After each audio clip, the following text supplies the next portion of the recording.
నమస్తే, welcome to our channel. Rajasthan Lavanya ఈ అమ్మాయి మీద దాదాపు 8 ఎఫ్ఐఆర్లు నమోదయ్యాయి. సో ఆ ఎఫ్ఐఆర్లు ఎక్కడెక్కడ నమోదయ్యాయి ఏంటి అనేది మన శేఖర్ భాష గారిని అడిగి తెలుసుకుందాం. ఆయన మన ముందు ఉన్నాడు.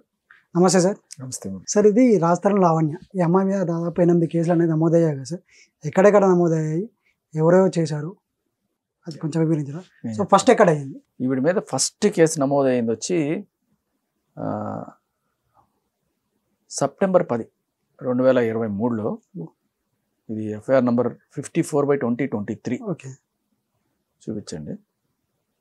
ఇక్కడ దీంట్లో ఈవిడ మీద నమోదైన సెక్షన్స్ ఏంటంటే 21C, 22C NDPS యాక్ట్, అంటే డ్రగ్స్లో దొరికిన కేసు అనమాట. ఇది ఏజ్ మన ఎయిర్పోర్ట్లో దొరికింది బ్యాగ్స్ అదేనా? కార్. ఓకే, అంతకన్నా చాలా రోజుల ముందే. అబ్బో. ఇది సెప్టెంబర్ 10వ తేదీ. ఓకే, మీరు ఎలా గుర్తుపెట్టుకోవచ్చు అంటే సెప్టెంబర్ 11 వరల్డ్ ట్రేడ్ సెంటర్ కూలిపోయింది కదా. ఓకే, సెప్టెంబర్ 10వ తేదీ జరిగిందనమాట. ఇదేంటంటే పెద్ద అంటే సీరియస్ కేసే, అంటే డ్రగ్స్కి సంబంధించి. దీంట్లో 12 మంది ఉన్నారు ఈవిడతో పాటు. వరలక్ష్మి డిఫెన్స్ ట్రక్ కేసు అని మీరు వినే ఉంటారు కదా. అవును, మోకిలా పిఎస్లో నమోదైన కేసు ఇది. సో ఈవిడతో పాటు మొత్తం ఇంకో 10 మంది ఉన్నారు ఈ కేసులో. ఈ 10 మంది మీద ఎఫ్ఐఆర్ నమోదైంది. దాంట్లో మస్తాన్ సాయి ఉన్నాడు, చింటూ కూడా ఉన్నాడు. అండ్ దీంట్లో మెయిన్ వచ్చి ప్రభాకర్ రెడ్డి అండ్ అనురాధ అండ్ ఇంకొక పుల్లట్టు అనే ఆయనకు సంబంధించి ఎవరో వీళ్ళు కొంతమంది ఉన్నారు. సో దీంట్లో ఏంటంటే మొత్తం 12 మంది పేర్లలో మొదటి ముగ్గురిని కొంచెం సీరియస్గా తీసుకుంటారు. ఏంటంటే వీళ్ళు డ్రగ్స్ తీసుకొచ్చారు ఈ పార్టీ కోసం, ఎక్కడి నుంచి తీసుకొచ్చారు, హ్యూజ్ క్వాంటిటీలో. ఓకే, వీళ్ళందరికీ డిస్ట్రిబ్యూట్ చేశారు. సో వీళ్ళు డ్రగ్స్ తీసుకున్న కేటగిరీలో వచ్చారు. ఎవరు? మస్తాన్ సాయి, చింటూ. వాళ్ళు ఏదో డబ్బులు ఇచ్చి డ్రగ్స్ కొనుక్కున్నారు, ఆనందం కోసం తీసుకున్నారు. సో అది కూడా నేరమే. కానీ ఏంటంటే ఫస్ట్ టైం చేసినప్పుడు తప్పుకి శిక్ష అన్నట్టుగా రీహాబిలిటేషన్ సెంటర్కి పంపించడమో, లేకపోతే ఏదో చిన్న వార్నింగ్ లాంటిది ఏదో ఉంటుంది, లేకపోతే ఏదో శిక్ష కూడా ఉండొచ్చు వాళ్ళు దాన్ని బట్టి, మొత్తం డీటెయిల్స్ని బట్టి. సో దాంట్లో A11గా ఉంది లావణ్య. అయితే వాళ్ళకి శిక్షలు పడ్డాయి. ఎవరికి? అనురాధ అనే అమ్మాయికి దీంట్లో గట్టిగా శిక్ష పడింది. 90 రోజుల పాటు చెంచులగూడ జైల్లో ఉండొచ్చిన అమ్మాయి. తర్వాత వీళ్ళందరికీ కూడా పెద్ద ఇదేం లేదు. కాకపోతే అందరూ స్టేషన్కి వచ్చి సంజయ్ చెప్పుకొని బెయిల్ తీసుకొని వెళ్ళాలి. స్టేషన్ బెయిల్ ఇస్తారు. ఆ టైంలో అప్పట్లోనే మన హైదరాబాద్లో అంతా కూడా చాలా కలకలం రేగింది. చాలామంది తెలుసో తెలియకో మరి ఇట్లా ఆలోచించేవాళ్ళు. వరలక్ష్మి టిఫిన్స్కి వెళ్తే వాళ్ళకి డ్రగ్స్ కల్పించేస్తున్నారు, అందుకే ఆ టిఫిన్స్ చాలా రుచిగా ఉన్నాయి, అందుకనే జనాలు అంతా విరగబడి వెళ్ళి తింటున్నారు, అమ్మో వెళ్ళకండ్రా అని చెప్పి అప్పట్లో ఒక పెద్ద ఇది మొదలైంది. నాకు తెలిసి అలాంటివి ఉండవు, ఎవరు కూడా అలా కల్పించేసి ఉండవు. వీళ్ళు లోపల పార్టీ చేసుకోవడానికి ఏదో తెచ్చుకున్నారు వీళ్ళు. అంటే లావణ్య గారు తెచ్చి వీళ్ళందరికీ పార్టీ అయి ఉండొచ్చు. సో అలా నమోదైన ఫస్ట్ కేసు. దాంట్లో అందరూ వచ్చారు, వాళ్ళ ఇవి చెప్పుకున్నారు, లాయర్లను తెచ్చుకున్నారు, ఏదో బెయిల్స్ తీసుకుని వెళ్ళిపోయారు. పెద్దవాళ్ళకి A1, A2, A3లకి కొంచెం గట్టిగా పడింది. అయిపోయిన తర్వాత ఒక్కొక్కళ్ళు రమ్మంటున్నప్పుడు అందరూ వచ్చారు. మస్తాన్ సార్ వెళ్ళాడు సార్ అని చెప్పుకున్నాడు, ఏదో బెయిల్ తెచ్చుకున్నాడు. చింటూ వెళ్ళాడు సార్ అని చెప్పుకున్నాడు, ఏదో బెయిల్ తెచ్చుకున్నాడు. కానీ లావణ్య మాత్రం వెళ్ళేది కదా స్టేషన్కి. పిలిచిన 2-3 సార్లు మీరు వచ్చి కనబడండి, మీ మీద ఇది ఉంది కదా అంటే లేదు. ఇలా 2-3 నెలలు సాగింది. అయినా కూడా ఆవిడ రాకపోయేసరికి పోలీసులు ఆవిడ కోసం సర్చ్ ఆపరేషన్ మొదలెట్టారు. అప్పుడు ఈవిడ మీద నిఘా పెడతామంటే ఏం చేస్తారు? CDR తీస్తారు, ఆవిడ సెల్ ఫోన్ టవర్ లొకేషన్స్ అన్నీ కూడా తీస్తారు, ఎక్కడ పోతుంది ఏంటి అనేది చేస్తారు. సో అలా ఒక సెప్టెంబర్ కదా, అక్టోబర్, నవంబర్, డిసెంబర్, జన్, ఒక 4 నెలలు ఈవిడ తప్పించుకొని తిరిగింది పోలీసులకి ఎంట పడకుండా. ఆ టైంలో పోలీసులు ఎతికి ఫైనల్గా ఓకే ఈవిడ ఎక్కడో అమెరికా వెళ్ళి అక్కడి నుంచి ఢిల్లీ వచ్చి, ఢిల్లీ నుంచి హైదరాబాద్ వస్తుంది అనే విషయం చేశారు. అంటే అమెరికాకి వెళ్ళినప్పుడు ఈవిడ మీద ఉన్న డ్రగ్స్ కేసు ఏదైతే ఉందో, ఫస్ట్ డ్రగ్స్ కేసు, అమెరికా ఎయిర్పోర్ట్లోనే ఆపి ఇటువంటి వాళ్ళు మా దేశంలోకి రావడానికి వీలేదని చెప్పి అక్కడి నుంచి రిటర్న్ పంపించేశారు. ఈవిడ వచ్చేటప్పుడు ఏం చెప్పుకుంది? నాకు ఒక్క పిల్ల ఉండడం వల్ల దానికి లైసెన్స్ లేకపోవడం వల్ల పంపించేశారు అనేది కాదు. బట్ ఈ ఇన్ఫర్మేషన్ ఎఫ్ఐఆర్లో నమోదైన తర్వాత మొత్తం వెళ్తుంది కదా ప్రపంచం అంతా. సో అలా అమెరికాలో ఎయిర్పోర్ట్లో ల్యాండ్ అవ్వగానే వాళ్ళు డీటైన్ చేసి వెనక్కి పంపించేశారు. సరే ఢిల్లీ వచ్చింది. ఢిల్లీలో ఉండి ఒక వారం రోజులు అక్కడే ఉండిందట. వారం రోజులు అక్కడే ఉంది, అటు ఇటు తిరిగి ఫైనల్గా అక్కడ మరి ఎవరితో మాట్లాడుకుందో డ్రగ్స్ ప్యాకెట్లు తీసుకొని అక్కడ ఈ తన సూట్ కేసులో పెట్టుకుంది. ఎయిర్పోర్ట్లో వస్తే ఏమవుతుంది, పట్టేసుకుంటారు. ఎయిర్పోర్ట్లో స్కానింగ్లో దొరికిపోయామంటే ఇంకేం లేదు. అందుకని ఏం చేస్తారు వీళ్ళు, ట్రైన్లో వచ్చింది. సికింద్రాబాద్ ట్రైన్లో వచ్చినప్పుడు లొకేషన్ సెల్ ఫోన్ టవర్ నుంచి తీసుకొని కరెక్ట్గా ట్రాక్ అయింది. స్టేషన్కి వచ్చింది, దిగిన తర్వాత అదే అక్కడ కూర్చుందో వెయిట్ చేస్తుందో మరి మొత్తానికి ఈ లోపల పోలీసులు వచ్చారు. వచ్చి ఐడెంటిఫై చేశారు. ఏమో ఎన్నిసార్లు పిలిచినా ఎందుకు రావట్లేదు, పద జీప్ ఎక్కువ ఫస్ట్ చెక్ చేద్దాం. ఆల్రెడీ డ్రగ్ ఒకసారి దీంట్లో ఉన్నప్పుడు వాళ్ళ ఏంటంటే ఒక్కసారి నువ్వు డ్రగ్స్ తీసుకున్నావు అని తెలిస్తే ఖచ్చితంగా ప్రతిసారి నీ దగ్గర డ్రగ్స్ ఉంటాయనే దీంట్లోనే ఉంటారు. ఎందుకంటే మనం ఎందుకు చెప్తాం సిగరెట్లు మందు కన్నా డ్రగ్స్ డేంజరస్ అని. ఒక్కసారి అలవాటు ఏంటంటే నువ్వు ఆపుకోవడం కష్టం. 95% of the chance is that నువ్వు ఇంకా డ్రగ్స్ చేస్తూనే ఉన్నావని. అదే దాంతో ఏ డ్రగ్ యూజర్ అయినా దొరికితే ఫస్ట్ వాడిని చెక్ చేస్తారు, వీడి దగ్గర డ్రగ్స్ ఉన్నాయని.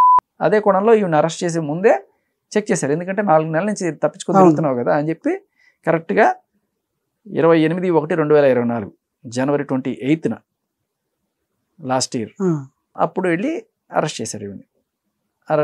అంటే ఇంతకుముందు కేసులో రాలేదని. సర్ప్రైజింగ్లీ చెక్ చేస్తే ఆవిడ బ్యాగ్లో దొరికిపోయినాయి డ్రగ్స్. ఆ టైంలో కూడా మళ్ళీ 5 గ్రాముల మెత్, చాలా డేంజరస్ సబ్స్టెన్స్. అది దొరికేటప్పటికి పెద్ద కేసు అయిపోయింది. మామూలుగా ఆవిడ పిలిచినప్పుడు వెళ్ళిపోయి ఉండితే ఇంత కేసు అయి ఉండేది కాదు. ఏదో బెయిల్ తీసుకొచ్చాడో పోలీసులు వీడి కోసం ఎతికేవాళ్ళు కూడా కాదు. కానీ ఆవిడ నువ్వెవడరా నన్ను పిలవడానికి అన్నట్టుగా గట్టిగా అరిచేసి బూతులు కూడా తిట్టినారు. అలా చేసి ఫైనల్గా ఇప్పుడు దొరికింది. దొరకడంతో పాటు రెడ్ హ్యాండెడ్గా దొరికింది. సో ఇంకేం చేశారు, బుక్ చేసిన తర్వాత కోర్టుకి సబ్మిట్ చేశారు. బెయిల్ కూడా రాదు కదా. అయితే అది రెడ్ హ్యాండెడ్గా దొరికింది అని చెప్పడానికి మనకి ఉన్న వీడియో ఇది. నా లగేజ్ తీసుకుంటే నేను ఒప్పుకోను సార్. సార్ ప్లీజ్, ఏమీ లేదు but this is not the time. This is not. ఏంటి సార్ ఇది రైల్వే స్టేషన్ దగ్గరకు వచ్చి నేను ఎక్కడి నుంచి వస్తున్నాను సార్. మీకు రైట్ లేదు పోలీస్ అయినా సరే. సార్ ప్లీజ్ నాకు హెల్ప్ చేయండి sir please. I'm not coming. No I'm not coming. Sir, I am not coming anywhere. I am not coming anywhere. Madam, please, I am not coming anywhere. నా parents మా ఇంట్లో వాళ్ళు వచ్చేదాకా రాను. మా ఇంట్లో వాళ్ళని రానివ్వండి. ఏంటి మీరు రాను నేను. మేడం ప్లీజ్ ఒక నిమిషం ఆగండి. మా ఇంట్లో వాళ్ళు రావాలి. మీరు మా ఇంట్లో వాళ్ళు రావాలి. మీరు ఎందుకు ఇట్లా? ఎక్స్క్యూజ్ మీ ప్లీజ్, ఒక నిమిషం ఆగండి. నా పెట్టు ఒక నిమిషం ఆగండి. మీరు అసలు ఎవరో నాకు తెలీదు. వద్దు, నాకు రాను నేను. వద్దు నాకు. సార్ ఎందుకు అరుస్తున్నారు? Madam please. ఓపెన్ చేయమంటారు. ఇప్పుడు ఏమంటారు బయటికి? ఇప్పుడు కోర్టులోకి వెళ్ళిన తర్వాత ఏం వాదించుకుంటారు వీళ్ళు? సార్ నేను అమాయకురాలను సార్, నన్ను ఎవడో ఇరికిచ్చాడు సార్, వాడు ఇరికిచ్చాడు సార్, వీడు ఇరికిచ్చాడు సార్ అని చెప్పుకుంటుంటారు. కానీ కర్మ ఏంటంటే ఆ వీడియో కూడా ఈవిడే తీసుకుంది. ఆ వీడియోలో ఏమంటారు వాళ్ళు? ఓపెన్ చేయండి అమ్మా, సూట్ కేసులో ఓపెన్ చేయండి అంటారు. ఎవరు మీరు? అసలు మీరు పోలీసులను నమ్మకండి, ఐడెంటిటీ కార్డు చూపిస్తారు. లేడీ కానిస్టేబుల్ ఉంది అక్కడ. లేడీ కానిస్టేబుల్ ఉంది. ఓపెన్ చేయంటే నేను ఓపెన్ చేయను అంటే ఇంకా సరే అని బలవంతంగా ఇడ్చుకుపోతారు. అది కార్లో తీసుకెళ్తారు. సో బలవంతంగా ఇడ్చుకుపోయారు. నేను రాను తీసుకెళ్ళిపోయారు. బట్ దానికన్నా ముందు ఓపెన్ చేయంటే చేయను. నీ దగ్గర ఏం లేకపోతే ఎందుకు చేయమంటే లేదు నేను చేయను, మా ఇంట్లో వాళ్ళు రావాలి. మరి ఎయిర్పోర్ట్లో ఇదే మాట చెప్తావా? చచ్చినట్టు ఓపెన్ చేసి చూపించాలి కదా. ఎవరు అడిగినా పోలీసులు అడిగితే చేసి చూపించాలి. సరే, అక్కడ చాలా క్లియర్ కట్గా దొంగ దొరికిపోయింది అనేది మనకే జనాలకు అర్థమవుతుంది వీడియో వల్ల. సరే, పోలీసులు అక్కడి నుంచి ఆవిడని తీసుకెళ్ళి వెళ్ళి ఎక్కడో ఈ పంచాస్ అంటారు కదా, అంటే పోలీసులు ఎప్పుడు కూడా ఆన్ ద స్పాట్ చేయరు, పెద్ద మనుషుల సమక్షంలో ఓపెన్ చేస్తారు. రేపు సాక్ష్యాలు కావాలి కదా. ఆ డిఈఓ గారు, ఆర్ఓ గారు వీళ్ళ సమక్షంలో మేము ఓపెన్ చేసాము కాబట్టి ఇదిగోండి అని చెప్పి వాళ్ళందరూ సంతకాలు తీసుకుంటారు. ఇదిగో ఓపెన్ చేసామండి, ఇక్కడ ఇన్ని గ్రాముల మెత్త దొరికింది అని చెప్పి రెడ్ హ్యాండెడ్ గా పట్టుకున్నారు. పట్టుకున్నప్పుడు అడుగుతారు కదా, అది కేసు. ఆ కేసులో ఎక్కడ ఫైల్ అయింది కేసు? ఏ స్టేషన్? ఇది నార్సింగి PS లో ఫైల్ అయింది. ఓకే. నార్సింగి PS లో ఈ మధ్య కాలంలో ట్రాన్స్ఫర్ అయిపోయిన ఆయన ఆఫీసర్ ఎవరైతే ఉన్నారో ఆయనే దీనికి ఇన్ఛార్జిగా తెలుస్తుంది. ఓకే. సో తర్వాత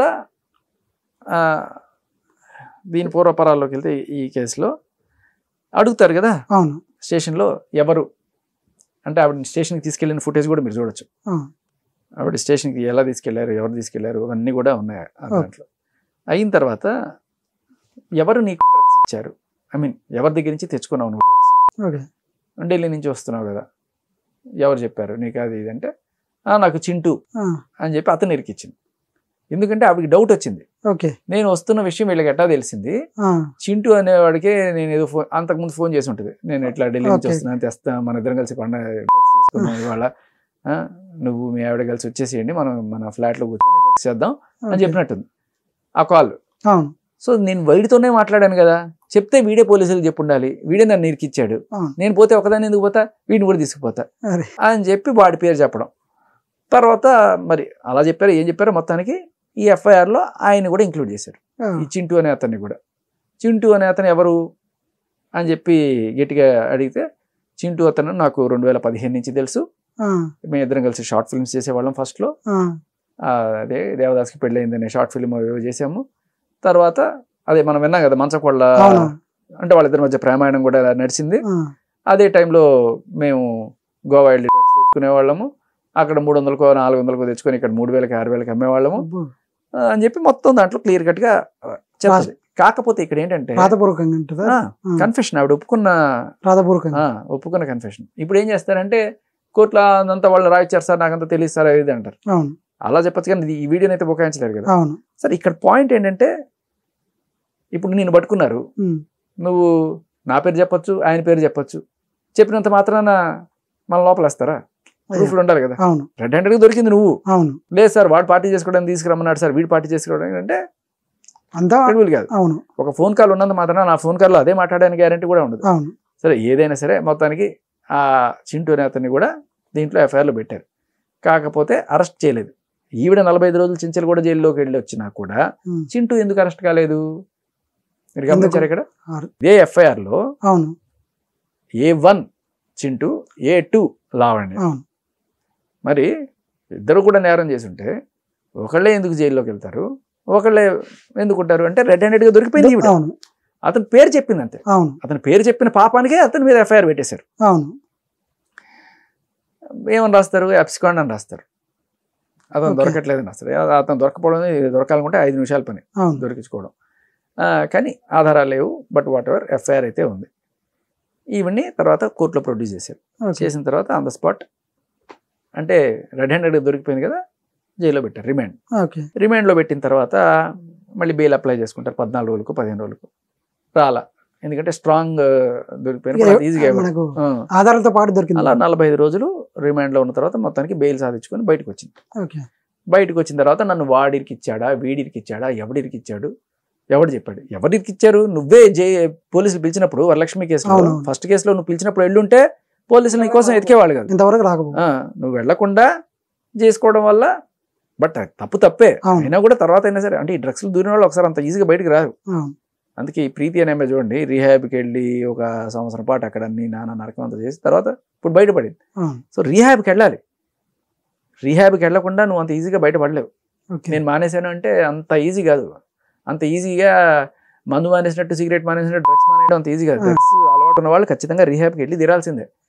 ఇప్పుడు వెళ్ళలేదు కాబట్టి ఇప్పుడు చెప్పే మాటలకి మనమే ఇవ్వక్కర్లా. అక్కడి నుంచి స్టార్ట్ అయిపోయింది ఒకరి మీద ఇరికించడం. కరెక్ట్. సో అక్కడ తర్వాత ఈ కేసు నుంచి, ఇది చాలా పెద్ద కేసు. దీనికి గనక ఫస్ట్ కేసులో అయితే ఊరికి మామూలు స్టేషన్ బెయిల్ ఇచ్చి వదిలేసేవాళ్ళు. ఇది శిక్ష పడిందంటే 10 ఏళ్ళు జైలు శిక్ష. Peddling case, second case. ఇది సెకండ్ కేసు, చాలా పెద్ద కేసు. ఎక్కడ ఇది? ఇది నార్సింగ్ PS లోనే. ఇది కూడా Narsingi. Already first Narsingi, second కూడా నార్సింగ్. కాదు, ఫస్ట్ మోకిలా PS. మన DLF ఉంది కదా, గచ్చిబౌలి DLF. ఓకే, ఆ DLF దగ్గరే ఉంటది ఈ వరలక్ష్మి టిఫిన్స్. అక్కడ మోకిలా PS లో ఆ పరిధిలోకి వస్తుంది. ఇప్పుడు ఏమైంది, ఇక్కడ జైలు నుంచి బయటకు వచ్చిన తర్వాత ఇది పెద్ద కేసు కదా, దీని నుంచి ఎలా బయటపడాలి అని చెప్పి వాళ్ళని అడిగి ఫైనల్గా దిలీప్ శంకర్ని సంప్రదించింది. దిలీప్ శంకర్ లాయర్. దీని నుంచి ఎలా బయటపడాలి అని చెప్తున్నప్పుడు మరి వాళ్ళిద్దరు కూర్చొని డిస్కషన్లో ఏదో ఒక ప్లాన్ అనుకున్నారు. ఇది నిన్ను ఎవరో బలవంతంగా ఇరికిచ్చారని చెప్పాలి. ఎలా చెప్దామంటే అప్పటికేమైంది, రాజ్ తరుణ్ వదిలేసి వెళ్ళిపోయాడు. ఎందుకంటే అప్పటిదాకా ఏదో భరిస్తూ వచ్చాడు, ఆవిడతో సంబంధం కట్ అయిపోయి చాలా రోజులు అయింది.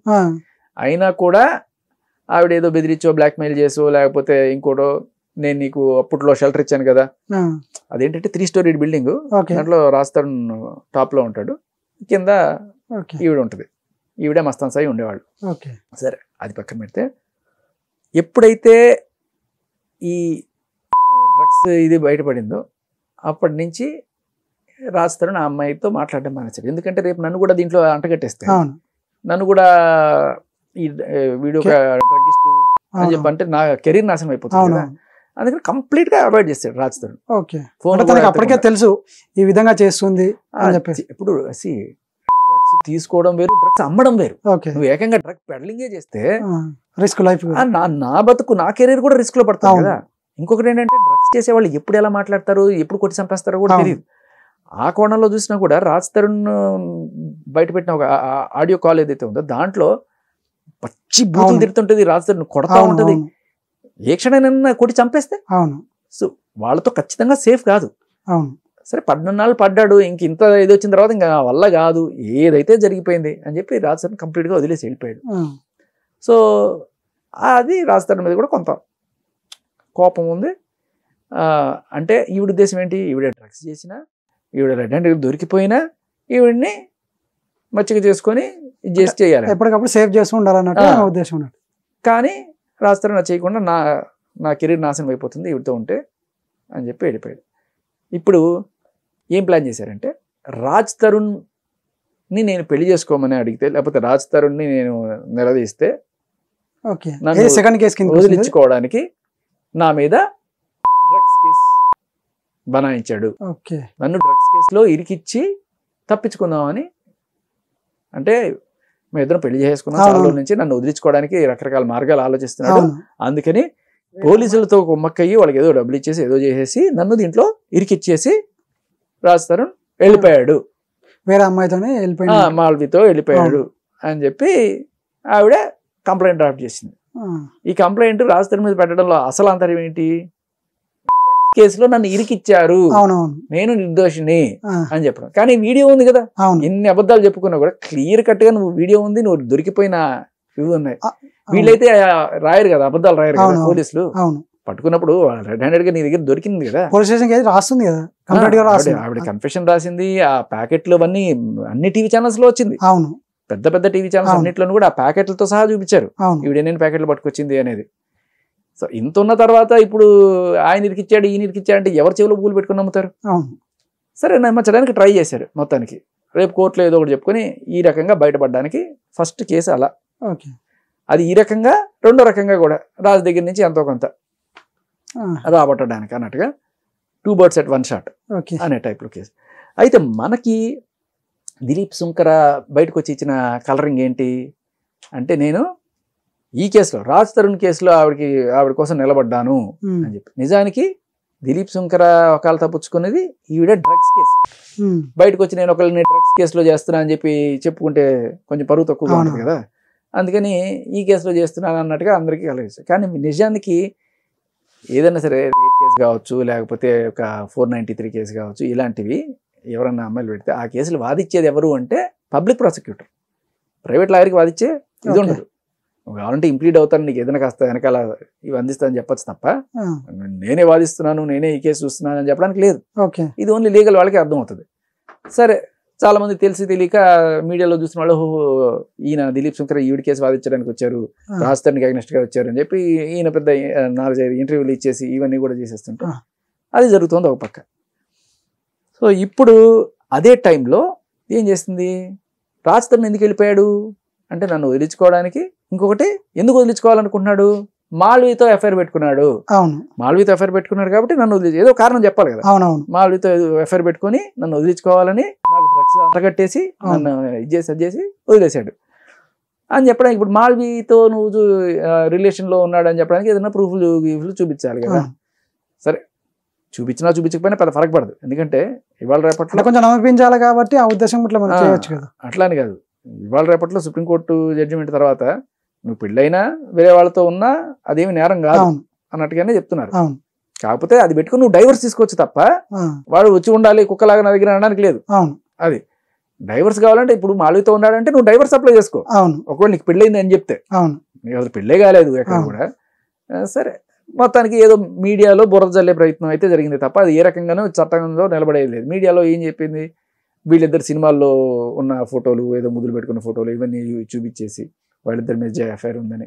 ఉంటే ఉంది, లేకపోతే లేదు, దానికి మనం ఏమి అవుననేది లేదు, కాదని లేదు, ఉంటే ఉండొచ్చు. తర్వాత ఈవెన్ బెదిరించడం మొదలెట్టింది, నీ వల్లే రాజు ఇంటికి రావట్లేదు. రాజు నీ ఎందుకు ఇంటికి రావట్లేదు అంటే, ఈ డ్రగ్గిస్ట్తో మనం ఉండలేము, నా మీద కూడా లోకం బురద జల్లుతుంది, నువ్వు రోజు చేసే ఈ డ్రగ్స్ తీసుకొని నేను తలబగలు కొట్టాలిటాను, నేను తట్టుకోలేను అని వెళ్ళిపోయాడు. ఈవిడేమో అయినా సరే నువ్వు నాతో ఉండాలి, ఎందుకంటే ఇప్పుడు నీ మీద నిందలేస్తా, ఆ నిందలు తట్టుకోలేకనే నువ్వు వస్తాను నా దగ్గర. ఏదో రకంగా అక్కడ 15 కుక్కలు ఉన్నాయి, 16వ కుక్క లాగా వచ్చి పడుండు నువ్వు అని ఈవిడ మీద రకరకాల నిందలు చేసుకుంటూ వస్తే ఆఖరికి ఫైనల్గా మాల్వి తట్టుకోలేక ఈవిని బ్లాక్మెయిల్ చేస్తుందని చెప్పి కేసు పెట్టేసింది. పోయి ఫిలిం నగర్ పిఎస్లో 3వ కేసు. సెకండ్ కేసు ఈ విధంగా నడుస్తుంది, కానీ ఆ విధంతో థర్డ్ కేసు పడిపోయింది. ఈవిడ మీద పెట్టిన 3వ కేసు ఈ మాల్వి మల్హోత్రా పెట్టింది. దీంట్లో 504, 506, 509, 66C ఇవన్నీ కూడా ఐటీ యాక్ట్ ఇవన్నీ కూడా పెట్టారనమాట. ఇన్ని సెక్షన్లు ఉన్నాయి దీంట్లో. ఇది ఎప్పుడు పెట్టారంటే జూలై 8వ తేదీన, జూలై 24. So FIR number 595/2024. ఇది మాల్వి ఈవిడ మీద పెట్టిన కేసు. దీంట్లో ఈవిడ ఏం చేసిందంటే ఫేక్ చాట్లు క్రియేట్ చేసి ఆవిడ ఈవిని తిట్టినట్టు లేకపోతే వాళ్ళు వీళ్ళు బెదిరించి చేసిందని వీళ్ళు మొత్తం తర్వాత సబ్మిట్ చేసుకోవడం జరిగింది. దీనికి ధృవీకరణ మనకి ఈవిడ మేనేజరు కిరణ్ అనే ఆయన కూడా చెప్పాడు. ఎవరు మేనేజర్? లావణ్య. ఇప్పుడు లావణ్య ఎప్పుడైతే దిలీప్ శుంకర్ని సంప్రదించిందో, దిలీప్ శుంకర్ ఆవిడకి ఒక మేనేజర్ లాగా ఒక ఆయన కేటాయించారు. ఆయన పేరు కిరణ్. ఆయన కొన్నాళ్ళు బయట ఉన్నా కూడా తర్వాత ఎందుకండి మాతోనే ఉండండి అని చెప్పి ఆయన్ని కూడా ఇంటికి తీసుకెళ్లిపోయింది. వీళ్ళ ఇంటి నెంబర్ 13 ఇంటికి తీసుకెళ్లి ఆయన అక్కడే పెట్టుకుంది ఈ కిరణ్ అనే అతన్ని. చాలా రోజులు ఈయన ఆవిడతోనే ట్రావెల్ చేశాడు. సో బయట ఎప్పుడైతే నేను వచ్చి మాట్లాడడం మొదలు పెట్టానో, ఈ డ్రగ్స్ కేసు ఏమైనా చూపిస్తున్నానో, అమ్మో ఇప్పుడు మన ప్రెస్టేజ్ భంగంగా ఉంది, మనం ఒక డ్రగ్ టెస్ట్ చేపించి ఈ అమ్మాయికి అసలు ఈ అమ్మాయికి డ్రగ్స్కి సంబంధం లేదని ఎస్టాబ్లిష్ చేయడం అనేది చాలా ఇంపార్టెంట్ అని చెప్పి ఈవిని అడిగిన టైంలో ఇదిగో చేయించుకుంటా అదిగో చేయించుకుంటా అని తప్పించుకొని తిరుగుతుంటే, ఎన్నాళ్ళు అయింది నువ్వు చేసి అంటే ఆయనకేమో 3 నెలలు అని చెప్పిందంటే, ఇంకొకరికేమో 4 రోజులు అని చెప్పిందంటే, ఇంకొకటేమో ఈయనేమో ఈ కిరణ్ ఏమో నేను మొన్నే చూసాను ఇవి డ్రగ్స్ కొట్టడం, ఇప్పుడు చేస్తే మనకి రిస్క్ అవుతుంది సార్ అని చెప్పి దిలీప్ శంకర్కి చెప్పినట్టు సమాచారం. ఇప్పుడు చేస్తే రాదు సార్, మనమే ఇదవుతాం, మీరు కంగారు పడకండి ఇట్లాంటివి అంటే, సరే అది అయిపోయిన తర్వాత మాల్వి కేసు ఇలా మాల్విని భయపెట్టడము, వాళ్ళ నాన్నకి ఫోన్ చేయడము ఏ స్టేజ్కి వెళ్ళిపోయిందంటే, మాల్వి మల్హోత్రా మీద ఒక అతను ఎవరో చాలా రోజుల క్రితం మర్డర్ అటెంప్ట్ చేశాడు. అబ్బో. ఆ మర్డర్ అటెంప్ట్ చేసిన వాడిని కూడా సంప్రదించి, అంత పెద్ద నెట్వర్క్ ఉన్నట్టుంది, వాళ్ళని సంప్రదించి నువ్వు ఏదో ఈవిడి మీద కుట్రబన్నే కార్యక్రమం కూడా చేసింది. అంత నెట్వర్క్ చేసింది అనమాట. సో దానికి సంబంధించిన కేసు ఇది 3వ కేసు. తర్వాత 4వ కేసు వచ్చి అక్కడితో ఆగకుండా ఏం చేసినా రాజు రావట్లేదు. ఏం చేసింది ఈవిడికి బాగా ఉదే రిపోర్టర్లు కొంతమంది ఉన్నారు. అందులో నిన్న మన కెవిన్ ఇంటర్వ్యూలో మీరు చూశారు కదా, ఒక టీవీ ఛానల్కి సంబంధించిన రిపోర్టర్. ఈవిడితో పార్టీలు చేసుకోవడము అన్ని రెగ్యులర్గా అనమాట. అతన్ని ఇంకొకళ్ళని తీసుకొని వెళ్ళిపోయి అక్కడ రాజ్ తరుణ్ వాళ్ళ ఇంటి మీదకి వెళ్ళి దాడి చేసింది. రాజ్ తరుణ్ ఇంటి మీద వాళ్ళ నాన్న అమ్మ పెద్దవాళ్ళు ఒక 65 ఏళ్ళు 70 ఏళ్ళు వాళ్ళ మీదకి వెళ్ళిపోయి తలుపులు బాధడం, వాళ్ళు భయభ్రాంతులు గురి చేసి వాళ్ళకి ఏమైనా హార్ట్ అటాక్ వచ్చి పోయింటే మనుషులు. ఈ దుమ్మి కేసు లాంటిది అనమాట, ఇది దాడి చేయడం లాంటిది. ఇది తీసుకున్నాక గ్యాంగ్ తీసుకుని వెళ్ళిపోయింది. కరెక్ట్. ఇది డ్రగ్స్ మత్తులో ఆవిడ ఏం చేస్తుందో ఆవిడ తెలియట్లా. రోజు డ్రగ్స్ వేసుకోవడము, ఇలా వాళ్ళ మీద పడి వీళ్ళ మీద పడి గట్టి అరవడం, బూతులు తిట్టడం, పెద్దవాళ్ళని కూడా చూడకుండా ఎల్ భాషే అంత పెద్దవాళ్ళని ఇలా మాట్లాడడం, ఇవన్నీ కూడా చేస్తే ఇది ఆగస్టు 1వ తేదీన నమోదైన కేసు. ఇది మాదాపూర్ పిఎస్లో ఈ కేసు నంబరు 1028/2024 ఎఫ్ఐఆర్ నంబరు. ఇది అయ్యిందా. సో ఇంత ఇదైన తర్వాత ఇంక పాపం వాళ్ళు అక్కడి నుంచి ఖాళీ చేసేసి ఎందుకు వచ్చిన ఇవ్వాలని చెప్పి వాళ్ళు వెళ్ళిపోయే పరిస్థితికి వచ్చేసారు వాళ్ళు. ఆ తర్వాత ఈవిడ అప్పుడే నేను బయటకు వచ్చి మాట్లాడడము ఇవన్నీ చేస్తున్న టైంలో మీ మీద కూడా కొంచెం ఎలిగేషన్ లాగా కాదు మధ్యలో ఇంకొక కేసు మిస్ అయ్యాం.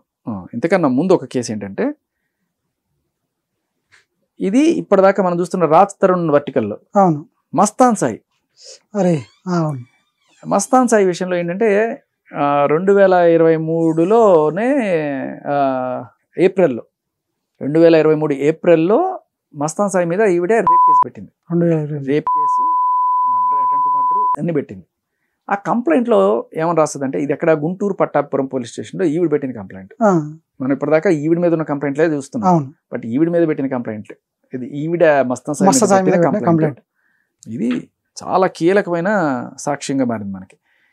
103/2023 2023లో ఈ మస్తాన్ సాయి అనే వ్యక్తి పైన ఈవిడ పెట్టిన కేసు 376, 307, 323, 506, 509 IPC ఇన్ని సెక్షన్ల మీద అతని మీద కేసు పెట్టింది. ఇంతకీ ఈ కేసు సారాంశం ఏంటి అంటే, నేను మస్తాన్ సాయి 2022 అక్టోబర్లోనే పరిచయం నాకు.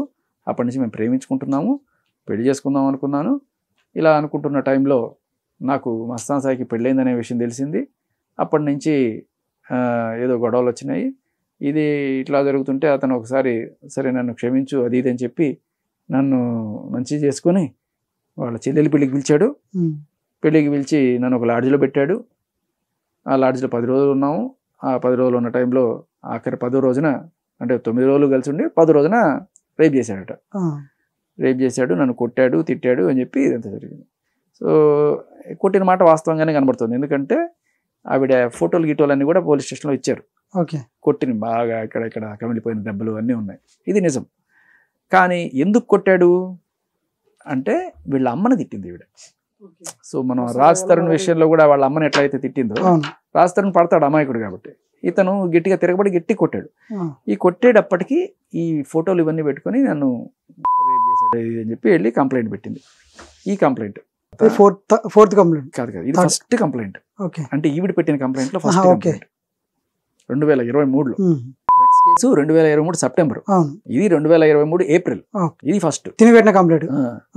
ఇది పెట్టిన తర్వాత అప్పటి నుంచి వీడిని బ్లాక్మెయిల్ చేయడం మొదలుపెట్టింది. డబ్బులు ఇస్తే కేసు తీస్తా, డబ్బులు ఇస్తే కేసు తీస్తా. చాలా అంటే తెలియని విషయం ఏంటంటే, కొంతమంది తెలియక కేసులు తీసేయచ్చు అనుకుంటారు. మన చట్టంలో 2 రకాలు ఉంటాయి. ఒకటి కాంపౌండబుల్, ఇంకోటి నాన్ కాంపౌండబుల్. కాంపౌండబుల్ అంటే ఏంటంటే, నువ్వు నేను ఏదో కొట్టుకున్నావు, ఏదో అయింది అనుకున్నావు, ఏ కేసు పెట్టుకున్న తర్వాత కాంపౌండబుల్ అంటే ఏంటంటే, మనం అవుట్ సైడ్ కోర్టు రాజీ చేసేసుకుని, సార్ ఇంకా కేసు తీసేయండి సార్, మాకు గొడవలు వద్దు అని చెప్పి ఇద్దరు సంతకాలు పెట్టేసుకుని వెళ్ళిపోవచ్చు. ఇది కాంపౌండబుల్. నాన్ కాంపౌండబుల్ అంటే ఏంటి, నువ్వు తీస్తానన్నా కోర్టు తీది. సో ఈ సెక్షన్ ఏదైతే ఉందో 376 నాన్ కాంపౌండబుల్. ఇవి తీసేస్తానన్నా తీయడానికి కుదరదు. అది వాడికి అర్థమైందో కాలేదో, అమ్మాయికుడు ఇచ్చుకుంటూనే వచ్చాడు డబ్బులు చాలా రోజులు. సరే, అది ఏదో జరుగుతుందో ఒక పక్క. అది జరుగుతున్నప్పుడు ఇంత కేసు పెట్టిన తర్వాత అప్పటిదాకా ఉన్న రిలేషన్ అంతా పోయింది కదా. నిజానికి పోయింది. దీనికి ఇన్నాళ్ళు ఏదో వాళ్ళ ఆవిడకి తెలియకుండానో లేకపోతే ఏదో కలిసి ఉన్నాడు. కానీ ఎప్పుడైతే ఈ వాళ్ళ అమ్మని తిట్టిందో ఊరుకోలా కొట్టాడు. కొట్టిన తర్వాత కేసు పెట్టింది. కేసు పెట్టిన తర్వాత దూరం అయిపోయారు. తర్వాత ఆ రిలేషన్లో ఉన్నప్పుడే వీళ్ళ ఆవిడని కూడా దూరం చేసింది ఈవిడ. ఇది చూడు వాడు నాతో ఉన్నాడని ఫోటోలు పంపించడము, ఆ చాట్లు పంపించడము, ఇవన్నీ చేసి మస్తాన్ సాయికి వాళ్ళ ఆవిడని దూరం చేసింది. కొడుకు కూడా ఎవరో ఉన్నారు పాపం. సో ఫ్యామిలీ కొంప కొల్లేరు. ఇంత దారుణంగా ప్రవర్తిస్తున్నట్టుంది. అంటే కొంపలు కూల్చేసి తర్వాత ఆవిడ కొంప నిర్మించుకుందాం అనుకుంది. ఎలా? యశ్వంత్ అనే ఒక అబ్బాయితో డీల్ మాట్లాడుతుంది. ఏమని, నీకు 50 లక్షలు ఇస్తాను, నాకు ఏదో ఒకటి చేసి ఈ మస్తాన్ సాయితో పెళ్లి చేయించు. నువ్వు ఇప్పుడు సాయితో నువ్వు ఉండాలనుకుంటానా వద్దనుకుంటున్నావా? నేను ఇష్టపడ్డాను, మనసులో అయితే నాకు ఇష్టం ఉంది. ఇంకా అది ఓపెన్ గా చెప్తున్నాను నేను. అది అతనికి తెలుసు, నా చుట్టుపక్కల వాళ్ళందరికీ తెలుసు. పోయేదాకా నేను ఏం చేయాలి? రాజునైతే నువ్వు లవ్ చేయలేదు అయితే? లేదు, నాకు ఇప్పుడు సాయిని చూస్తే ఫస్ట్ నన్ను కొడతాను, అంత కలిసి ఉంటాడు. లంగ్స్ చెక్ చేసుకో ముందు, హెచ్ఆర్ సిటీ స్కాన్ చేయించుకో, లంగ్స్ ఎంతవరకు డ్యామేజ్ అయినా చూపించుకో ఫస్ట్ అయితే నువ్వు. హలో, ఇంకా నువ్వు మరి పోయేటట్టున్నా అంటూ సాయం పెళ్లి చేసుకుంటా అంటూ, పెళ్లి చేసుకుంటే ఇంకెన్ని రోజులు బతకాలి మరి తర్వాత? బతకాలంటే నువ్వు లంగ్స్ బాగుండాలి. అయ్యా, ఇది నువ్వు నిజంగా లవేనా లేకపోతే సినిమాల ప్రభావం ఏమన్నా ఉందా? లేదు, ఇష్టపడ్డా. అట్లా ఉంది. నేను ప్రాణం అట్లా తెచ్చేస్తానా, సోల్ ఇచ్చేస్తా, ఆస్తి ఇచ్చేస్తా, అన్ని ఇచ్చేస్తా. నాకు ఈ అబ్బాయిని పెళ్లి చేయండి. ఎవరికి చేస్తావు? 50 లక్షలు ఇస్తా. నిజంగా ఇస్తావా? కట్టేసి పెళ్లి చేస్తా అనిత, నేనైతే చెప్తాను. నాకు ఈ అబ్బాయి నుంచి పెళ్లి చేస్తే 50 lakhs ఇస్తా. సరే చేద్దాం. తర్వాత అదే దాంట్లో చెప్తుంది వాళ్ళకి 100 కోట్ల ఆస్తుందట, అందుకే నేను ట్రాప్ చేస్తున్నాను అని కూడా చెప్తుంది. ఎక్కడితో అయిపోయిన తర్వాత సరే ఏదో రకంగా పెళ్లి చేసుకుందాం అనుకుంది. కానీ వీడు ఇంత గొడవ అయిపోయిన తర్వాత ఏ మగాడు మాత్రం ఉంటాడు, వేరే అమ్మాయితో మూవ్ అయ్యాడు. అదేమంటారు, ఈవిడ వల్ల భార్యాబాయ్ కేసు పెట్టి ఈవిడ దగ్గరికి ఈయన పోలేడు. తర్వాత మొత్తానికి ఏదో కొన్నాళ్ళు ఖాళీగా ఉన్న తర్వాత ఆయనకి వేరే అమ్మాయి ఎవరో పరిచయం అయింది, ఆ అమ్మాయితో మూవ్ అని అయ్యాడు. స్వాతి అనే అమ్మాయితో. ఆ అమ్మాయితో ఉంటుంటే ఈ అమ్మాయికి మెల్లగా తెలిసింది ఇతను ఈ అమ్మాయితో ఉంటున్నాడు అని.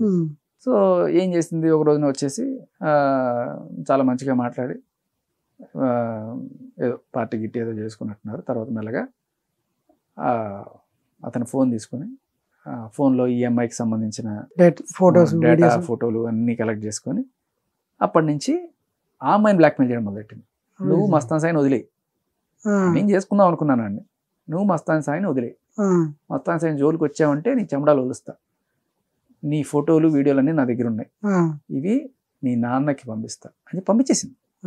వీళ్ళిద్దరు బాగా క్లోజ్గా ఉన్న, వీడికి అదొక ఇది ఉంది కదా, క్లోజ్గా ఉన్న ఫోటోలు తీసి పెట్టుకుంటాడు వీడియోలన్నీ. ఆ అమ్మాయితో ఉన్న వీడియోలో డైరెక్ట్గా వాళ్ళ నాన్నకి పంపించింది, తండ్రికి. ఆయన గుండె పగిలిపోయింది. తండ్రికి పంపించి తిట్టడం ఆయన్ని అని ఈఎంఐకి పెట్టడం. ఇప్పుడు మీ నాన్న ఊరేసుకొని చేస్తాడు చూడు, ఊరేసుకొని కదా ఏంటి ఎండ్రిని దాగి చేస్తాడు చూడు, స్క్రీన్ షాట్ అమ్మాయి వాట్సాప్ చేసిన స్క్రీన్ షాట్ అండ్ అమ్మాయి అన్న మాటలు మీకు నేను ఇక్కడ చూడండి. అమ్మాయి ఏమంటుందంటే, మస్తాన్ సాయి నువ్వు వెళ్ళి అమ్మాయిని కొట్టు, ఎందుకంటే నువ్వు నన్ను కొట్టావు కదా, నువ్వు ఇప్పుడు అమ్మాయిని కొట్టిపోయి ఆ అమ్మాయి బాగా కొట్టి ఆ వీడియోలు పెట్టాలట ఈవిడికి. పెట్టిన తర్వాత అవి చూసి వాళ్ళ నాన్న వచ్చి మస్తాన్ సాయిని కొడితే అప్పుడు ఈవిడ చల్లారుతుందట. అక్కడ అమ్మాయిని బెదిరిస్తుంటే బ్లాక్మెయిల్ చేస్తుంది, ఇక్కడ మస్తాన్ సాయిని బ్లాక్మెయిల్ చేస్తుంది. చేసి అంటే ఇంకోటి ఏం పెడుతుంది, మెసేజ్ ఏంటంటే నాకు చావు కావాలి, అది చావాలి, ఆ అమ్మాయి చావాలి, కాకపోతే మనం చంపం, మనం ఇట్లా ఫోటోలు అన్ని కూడా బజార్ను పెట్టి ఈఎంఐ ఆత్మహత్య చేసుకొని చచ్చే విధంగా ఈఎంఐ ప్రేరేపిస్తే తప్ప మనం డైరెక్ట్గా చంపం. ఇది ఈవిడ మోడ్ ఆపరండి. మనం చంపం, మన చేతికి మట్టంటదు. మనం ఏం చేస్తామంటే ఇట్లా 10 రూపాయలు బజార్కి ఇస్తే వాళ్ళే తట్టుకోలేక చచ్చిపోతారని ఇలా అందరికి పంపించింది. ఎంతమందికి పంపించింది, విలేకరులకు పంపించింది. రాజమండ్రిలో ఉన్న ప్రతి ఒక్క డివైస్కి నేను పంపిస్తా, ఏం పీక్తో చూస్తా అని చెప్పి కూడా బెదిరించిన ఆడియో రికార్డ్. ఎక్కడి నుంచి పంపావయ్యి? ఇవి మాట్లాడడం గురించే ఇవాళ స్టేషన్ కి నేను ఫోన్ చేసి నేను పిలుస్తాను మంచిగా అని అనుకున్నా. సో వాళ్ళే చేస్తారు నీకు. అరే నువ్వు నన్ను ఎక్కిడానికి పిలుస్తున్నావు, సేవ్ పిలుస్తున్నావు, ఏం చేస్తున్నావు నాకు అర్థం కాదు. ఒక నిమిషంలోనే ఇలాంటి వాడు అయిపోయారు. సరే ఎందుకు కొట్టాను మరి నువ్వు చెప్పు, నీకు తెలియదు ఎందుకు మాట్లాడితే సేవ్ ఏంటి మరి, ఎందుకు కొడతారా? ఇప్పుడు నేను ఇరుక్కున్నాను రా, వాళ్ళ డాడీ నీ మీదకి రావట్లా, నా మీదకి వస్తున్నాడు. రికార్డ్ చేసుకో, బర్రాబర్ పంపిస్తాను నేను వీడియోలు. వాళ్ళ డాడీకి ఏంటి, వాళ్ళ రాజమహేంద్రవరం మొత్తం పంపిస్తా. ఏం చేస్తావు? ఎవరు నేనా? నిన్నేమని చేస్తానా? ఏం చేస్తావు? ఇంత ధైర్యం డ్రగ్స్ తీసుకోవడం వల్ల ఉన్నట్టుంది తనకి. ఇది మంచి పాయింట్. ఇక్కడ అదైపోయిన తర్వాత అలా బెదిరిస్తుంటే ఎంత తట్టుకుంటారు ఎవరన్నా సరే. చూసింది ఆ అమ్మాయి ఇంకా అంటే కొంతవరకు అసలు ఫోన్లో వదిలేసి వెళ్ళిపోతాను, ఎక్కడికో వెళ్ళి బతుకుదేవుడా, సరే నేను ఇంకా ఈ అబ్బాయిని వదిలేసి వెళ్ళిపోతానని కూడా ఫిక్స్ అయిపోయింది ఆ అమ్మాయి. అంతవరకు సాధించింది. మొత్తానికి బెదిరించి బ్లాక్మెయిల్ చేసి ఆ అమ్మాయిని తన జీవితంలో నుంచి విడదీసి పంపించేసింది.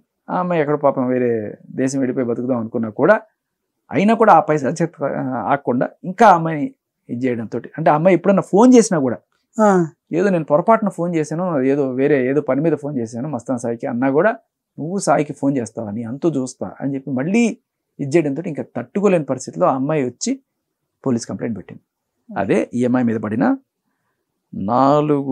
4 ఎఫ్ఐఆర్, 1 2 3 4 5th ఎఫ్ఐఆర్ ఇది, అంతే కదా.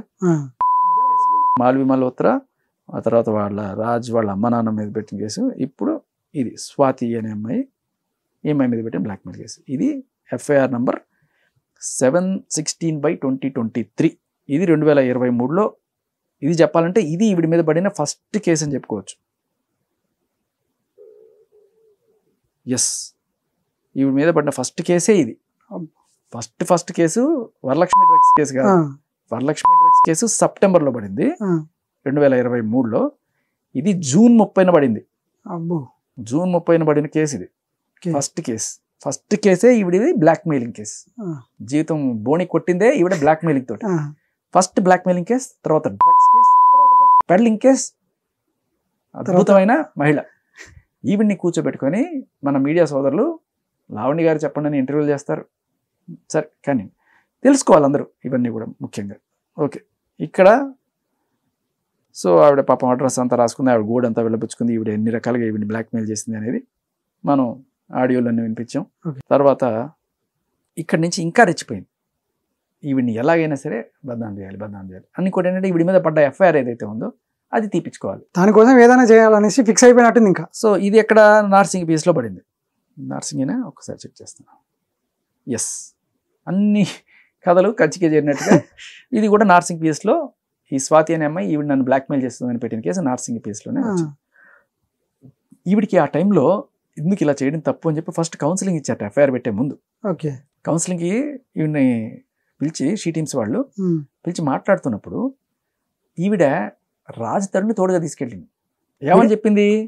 రాజ్ తరుణ్ నా తమ్ముడు, ఓకే, తమ్ముడు లాంటి ఫ్రెండ్, ఓకే, మస్తాన్ సాయి నా మెండడు మొగుడు, నేను చేసుకుందాం అనుకున్నది మస్తాన్ సాయిని, ఇది ఎవరితో వచ్చి వాడిని ఎగరేసుకుపోతానంటే నేను ఎలా చూస్తూ ఊరుకుంటాను, నేను బరాబర్ చేస్తా, బరాబర్ పంపిస్తా ఇవన్నీ కూడా, అది ఎట్లా మస్తాన్ సాయి జోలికి వస్తుంది అని చెప్పి పోలీస్ స్టేషన్లో కూడా వాళ్ళతో రివర్స్లో మాట్లాడితే ఇంక ఈ అమ్మాయి చెప్తే వినట్లేదని చెప్పి అప్పుడు ఎఫ్ఐఆర్ చేసి ఈ అమ్మాయిని ఏదో రిమాండ్ చేశారు. మొత్తానికి బెయిల్ మీద దీంట్లో బెయిల్ తీసుకొని బయటకు వచ్చింది. అది జరిగింది. అప్పట్లోనే తెలుసు నార్సింగ్ పిఎస్లో వీళ్ళకి ఏమని, రాజ్ తరుణ్ అనే అతను ఫ్రెండ్ అని చెప్పిందనే విషయం వీళ్ళ నోటీస్లో ఉంది. నార్సింగ్ పిఎస్లో తమ్ముడు అని చెప్పిన విషయం కూడా నార్సింగ్ పిఎస్ నోటీస్లో ఉంది. ఫస్ట్ కేసు అది. ఫస్ట్ కేసులోనే అంటే 2023 జూన్లోనే నార్సింగ్ పిఎస్లో వీళ్ళందరికీ తెలుసు ఈ అమ్మాయి మస్తాన్ సాయితో తిరుగుతోంది, మస్తాన్ సాయిని పెళ్లి చేసుకుందాం అనుకుంది అని. కానీ రాజ్ తరుణ్ తమ్ముడు అని చెప్పిన విషయం కూడా వీళ్ళు తెలుసు. అయినా కూడా రాజ్ తరుణ్ మీద ఈవిడ కేసు పెడితే ఎలా చేశారు? అదే నార్సింగ్ పిఎస్లో. అదొక వింత. ఇది ఉందా? నెక్స్ట్, సో నా మీదే కేసు పెడతారా? ఓకే, నా మీదే కేసు పెడతావా, చూపిస్తా నా సత్తా ఏంటో అని చెప్పి ఇప్పుడు మెల్లగా ఆ పోలీస్ స్టేషన్లో కొంతమంది మాటేసింది.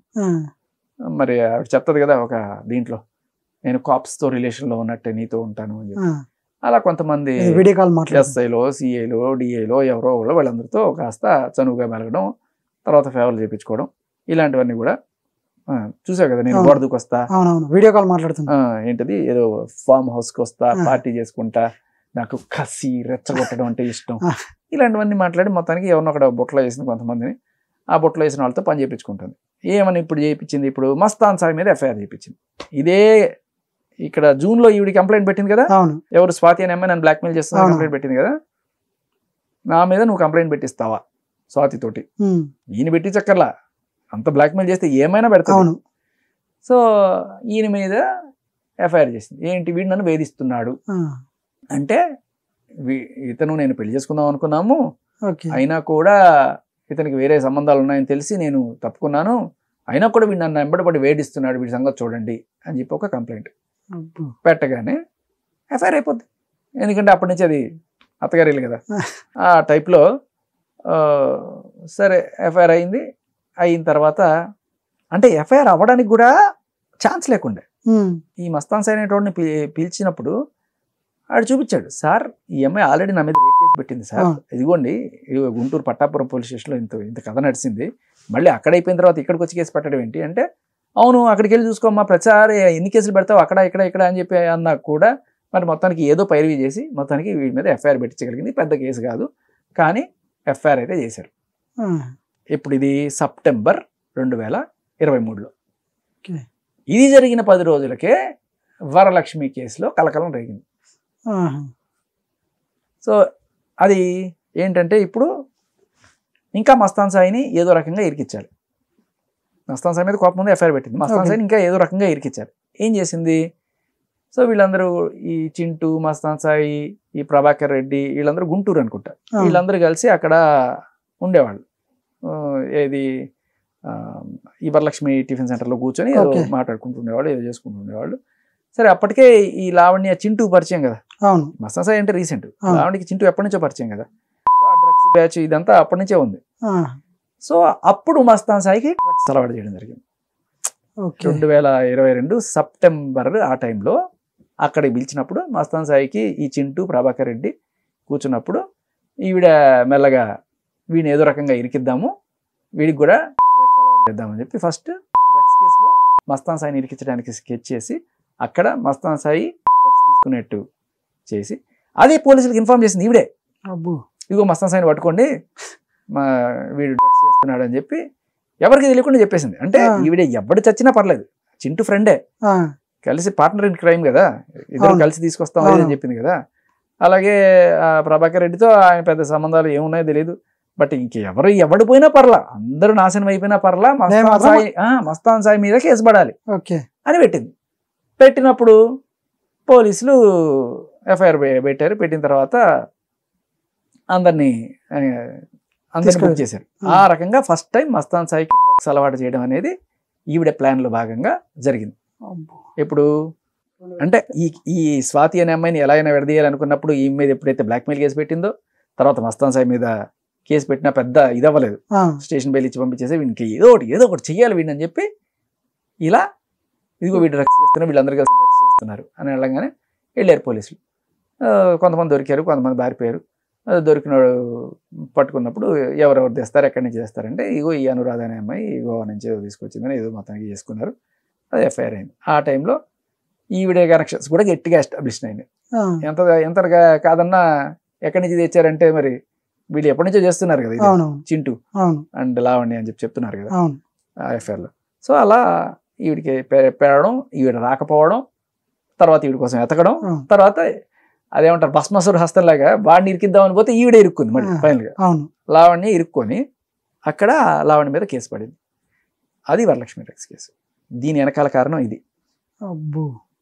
మస్తాన్ సాయి కేసు పెట్టి మస్తాన్ సాయి పెళ్ళాన్ని దూరం చేసి, తర్వాత వాడి దూరం అయితే వీడు మస్తాన్ సాయి వేరే స్వాతి అనే అమ్మాయిని చేసుకుంటే స్వాతి అనే అమ్మాయిని విడదీసి బ్లాక్మెయిల్ చేసి ఆ స్వాతి అమ్మాయి కేసు పెడితే మళ్ళీ రివర్స్ లో మస్తాన్ సాయి మీద కేసు పెట్టి అప్పటికి ఏమీ కాకపోతే ఫైనల్ గా డ్రగ్స్ కేసులో ఇరికించడానికి చేసిన ఇది. సో ఇప్పుడు మనం నెక్స్ట్ ఎఫ్ఐఆర్ మొత్తం ఈమె దగ్గరనే ఉన్నట్టుంది. ఇప్పుడు నెక్స్ట్ ఎఫ్ఐఆర్ ఇది డైరెక్ట్ గా ఎదురుగానే ఉన్నాడు సాక్షి నేనే. ఓకే. సో ఇదేంటంటే 680/2024. ఇది ఎప్పుడు జరిగింది? ఆగస్టు 14వ తేదీన, స్వాతంత్రం రావడానికి ఒక్క రోజు ముందు. ఓకే, ఇది అర్ధరాత్రి 11:30కి నేను ఆంధ్రప్రభ స్టూడియోలో లైవ్కి వెళ్ళా. యాక్చువల్గా అప్పట్లో ఈ హీట్ బాగా నడుస్తున్న టైంలో ఈ ఎఫ్ఐఆర్లు ఇవన్నీ కూడా బయట పెట్టడం ఇవన్నీ నేను చేస్తున్న టైంలో ఎట్లాగైనా నన్ను ఆపాలి అని చెప్పి అదే రోజు పొద్దున్న అనుకుంటా ఈ చెప్పేసరడం లైవ్లో దిలీప్ శంకర్ వచ్చి బూతులు మాట్లాడడం ఇవన్నీ కూడా జరగడానికి కారణం ఏంటంటే అప్పటిదాకా వీళ్ళ కేసులన్నీ కూడాను కేవలం రాస్తారు మీద మాట్లాడుతుంటే నేను మొదటిసారిగా ఈ డ్రగ్స్ కూడా బయట తీసుకొచ్చా. అందులో ప్రీతి అనే అమ్మాయి వచ్చి నాకు ఈ అమ్మాయి బలవంతంగా డ్రగ్స్ అలవాటు చేసి నా ఫోటోలన్నీ కూడా బయట పెడతా అని చెప్పి బెదిరిస్తోంది ఈ అమ్మాయి అని చెప్పి బయటకు వచ్చి గట్టిగా చెప్పడం మొదలెట్టింది. ఆ అమ్మాయిని తీసుకొచ్చి నేను అక్కడ మాట్లాడించడానికి చేస్తున్న ప్రయత్నంలో దీన్ని ఎలాగైనా డైవర్ట్ చేయాలి అని చెప్పి ఆ రోజున నా మీద చెప్పి విసరడం, బూతులు మాట్లాడడం, అసలు మొత్తం కంటెక్స్టే మారిపోయింది. నేను ఎందుకు వెళ్ళాను అక్కడికి?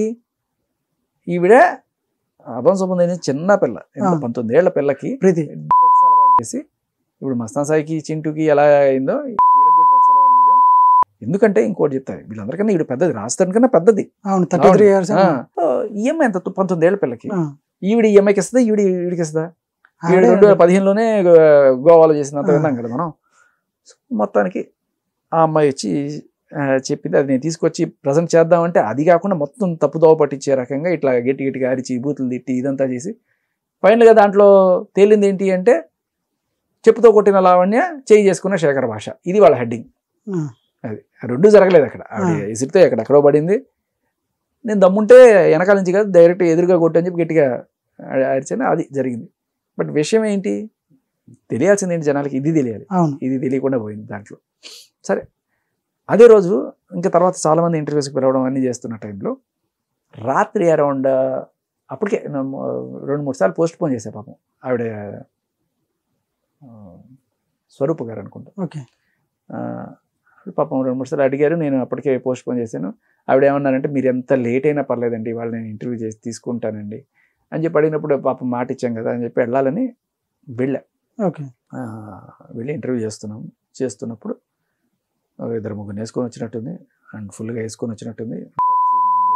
మా ఫ్యామిలీని అందరినీ అనమాట పచ్చిగా తిట్టేది ఫ్యామిలీ. ఇంకా అంటే మాట్లాడుతుంది. ఇంకా ఆ తర్వాత వాళ్ళు ఆపేశారు ఇంటర్వ్యూ. నేను ఇంక ఇంటర్వ్యూ చేయనండి అంటే బేసికలీ ఏదో ఒకటి రచ్చ చేసి ఇంటర్వ్యూ ఆపేయాలనేది ఆవిడ ఇదనమాట. ఆవిడ గురించి నిజాలు బయటికి రాకూడదు అనేది. సరే ఆవిడ బయట ఉంది, రౌడీలతో ఉంది, ఇంత రచ్చ చేస్తుంది, మీరు వెళ్ళకండి ఆగండి అని చెప్పి వీళ్ళు ఆపారు ఇంటర్వ్యూ చేసే లేడీ ఆవిడ. సరే కాసేపు అరిచింది. ఇంకా తర్వాత ఆగినాయి, అరుపులు ఆగినాయి. ఇంకా సరే వెళ్తానండి, ఇప్పటికే లేట్ అయిపోయింది, ఇంట్లో వెయిట్ చేస్తుంటారని చెప్పి నేను బయటికి వెళ్తుంటే అక్కడ కరెక్ట్గా మెట్లు దిగుతున్న దగ్గర ఇట్లా 2 చెప్పులు పట్టుకొని దాక్కుంది ఒక పక్క, నెట్ట మీద పడింది. ఒక్కసారి నేను ఒక్కసారి ఇట్లా దోసాను, అక్కడే పడింది.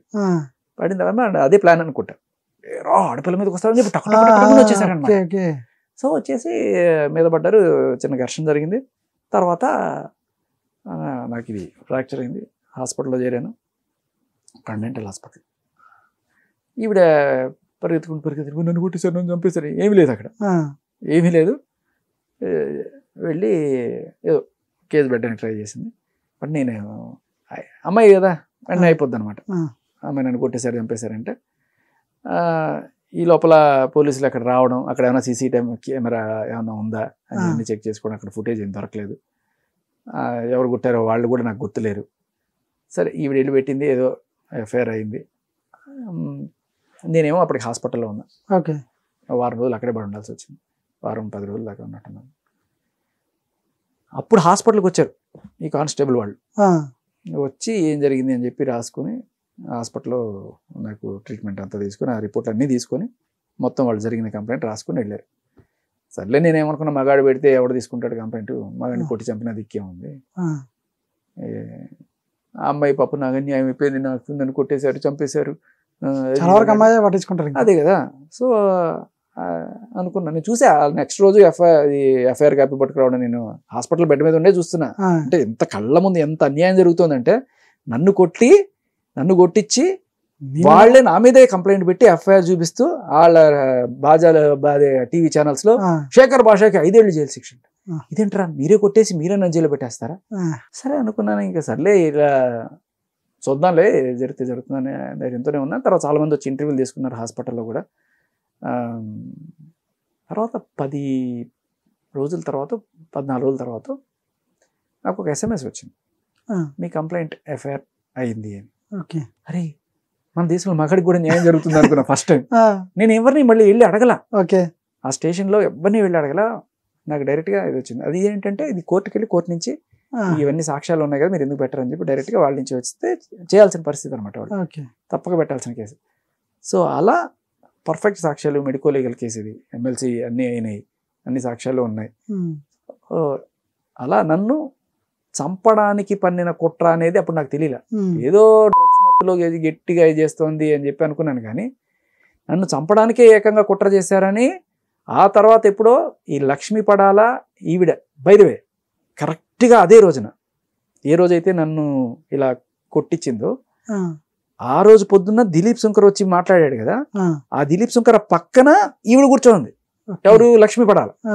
లక్ష్మీ పడాల కూర్చొని గట్టిగా అది హూ అని చెప్పి అరుస్తుంది అనమాట ఒక పక్క నుంచి. నేను ఆవిడ జాతకం కూడా తీసి చూపించా.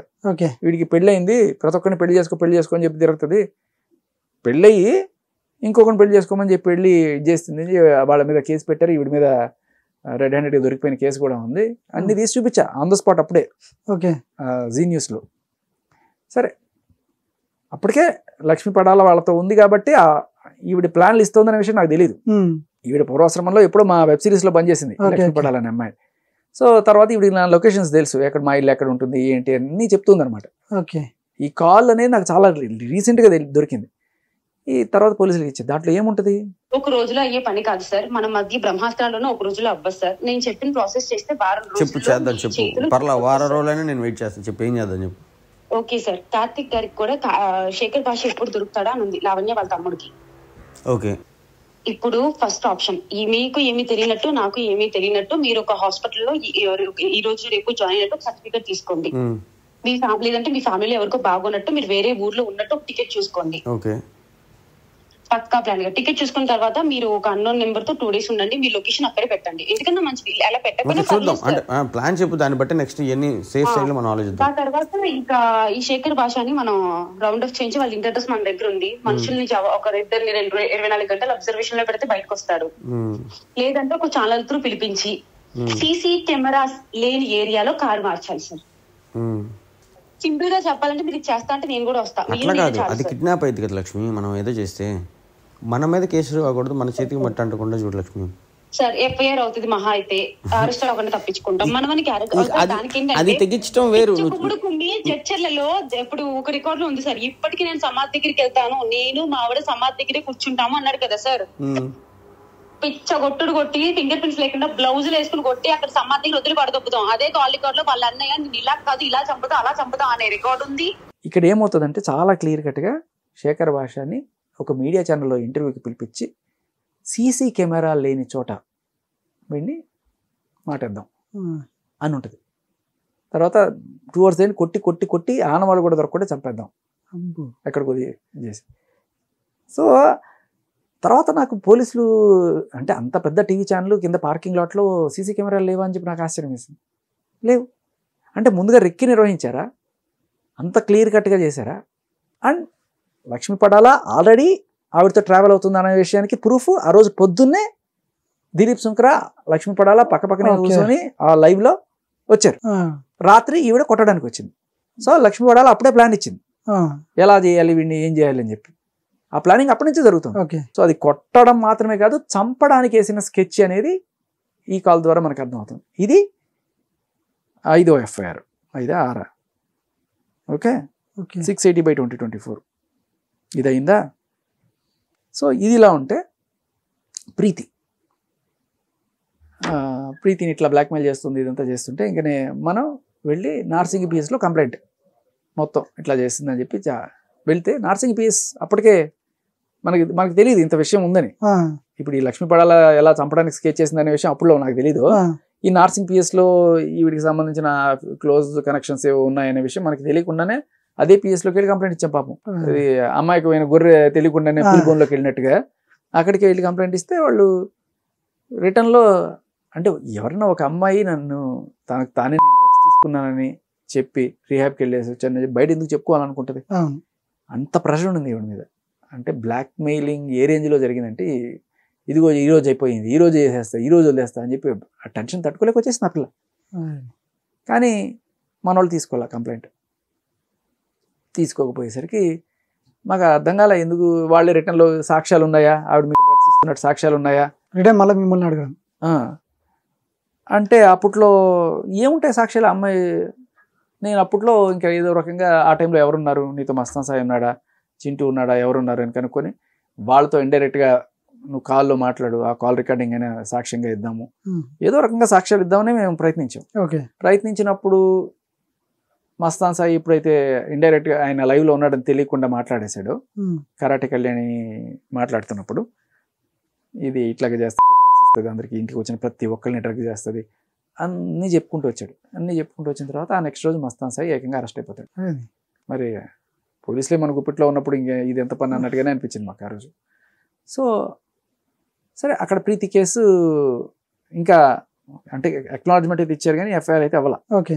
తర్వాత ఇంకేం చేశారు వీళ్ళు, మెల్లగా అర్థమైంది ఇక్కడ ఏదో తేడా ఉంది, ఈ పిఎస్లో లావణ్యకి అగెనిస్ట్గా కేసులు తీసుకోరేమో అని చెప్పి ఏకంగా మహిళా కమిషన్కి వెళ్ళింది అమ్మాయి. మహిళా కమిషన్కి వెళ్ళి ఇట్లా ఇది చేస్తుంది. తర్వాత సైబరాబాద్ పిఎస్కి వెళ్ళి అన్ని కంప్లైంట్లు ఇచ్చింది. కాకపోతే ఆవిడకి ఏదో ఆరోగ్యం బాగాలేక తర్వాత రెగ్యులర్గా ఫాలో అప్ చేయలేదు. బట్ ఆ కంప్లైంట్ కూడా మన దగ్గర ఆ నంబర్ కూడా ఉంది. సో ఇలా అప్పట్లో సాక్ష్యాలు లేవు, కానీ ఇప్పుడు ఆవిడ డ్రగ్స్ చేస్తున్న దానికి క్లియర్ కట్ సాక్ష్యాలు ఉన్నాయి. మస్తాన్ సాయి అనేవాడు సరే వాళ్ళకి వీళ్ళకి ఉన్న గొడవలో ఏదైనా సరే మొత్తానికి బయట పెట్టాడు ఈ సాక్ష్యాలన్నీ కూడా. డ్రగ్స్ చేస్తున్న సాక్ష్యాలు ఇదిగో. ఓకే.